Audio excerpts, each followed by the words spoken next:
तर काय सांगाल दावसमध्ये माउंटेन जे तुम्ही गेला होता, माउंटेन जे आहेत ते माउंटेन ते रामगिरी, इन्स्पायरिंग माउंटेन दावसचे ते रामगिरी माउंटेन, इथं सगळं दावस तुम्ही आणण्याचा प्रयत्न केलाय. याचा पुढचा प्रयत्न कसा असणार आहे? सगळे जगभरातले लोक तुम्ही एकत्र आणणार आहात.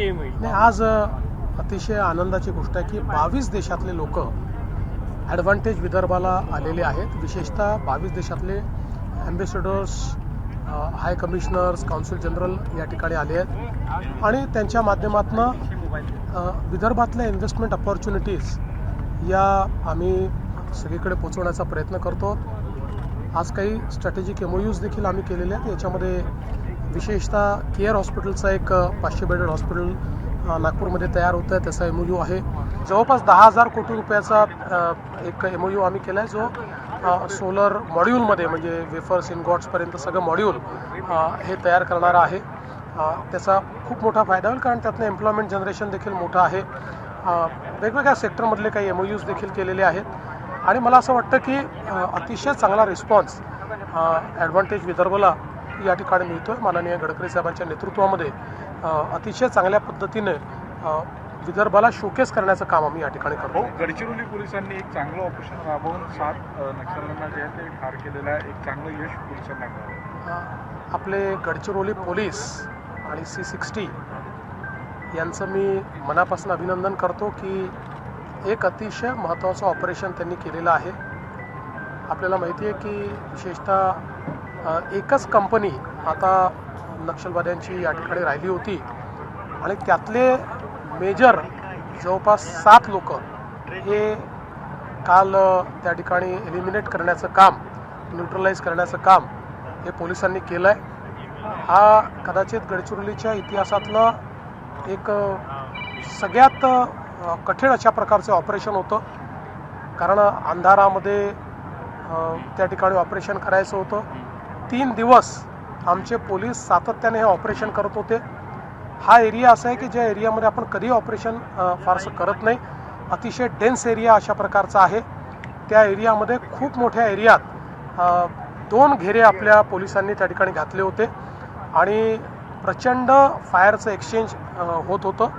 त्यातनं 7 नक्षलवादी त्या ठिकाणी किंवा माओवादी मारले गेले आहेत आणि त्यात महत्त्वाचं म्हणजे त्यांचा जो म्होरक्या आहे प्रभाकर, तो देखील याच्यामध्ये न्यूट्रलाइज झाला आहे. ही खरं म्हणजे एक मला असं वाटतं मोठी गोष्ट आहे. त्यामुळे जे काही शेवटच्या घटका आता या ठिकाणी हे जे काही माओवाद मोजत होता, आता आपल्या साईडला म्हणजे महाराष्ट्र साईडला अगदी बोटावर मोजण्यात की 3 किंवा 4 लोक त्यांचे राहिले आहेत. अजून छत्तीसगड साईडला काही आहेत, पण तेही मला वाटतं की ज्या वेगाने तिथेही काम चाललेलं आहे तिथेही याचा संपूर्णपणे खात्मा होईल.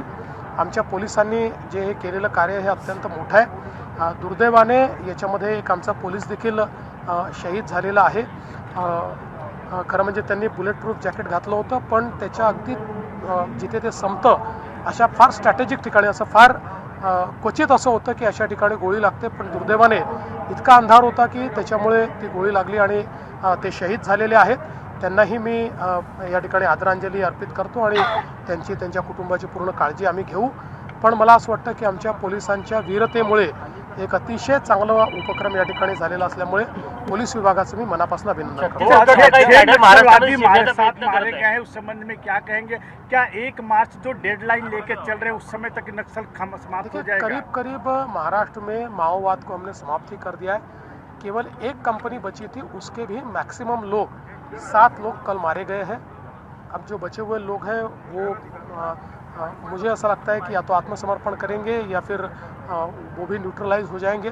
तो महाराष्ट्र साइड पर तो करीब अब इसको हम समाप्ति की ओर ले गए. छत्तीसगढ़ में भी बहुत तेजी से काम चल रहा है.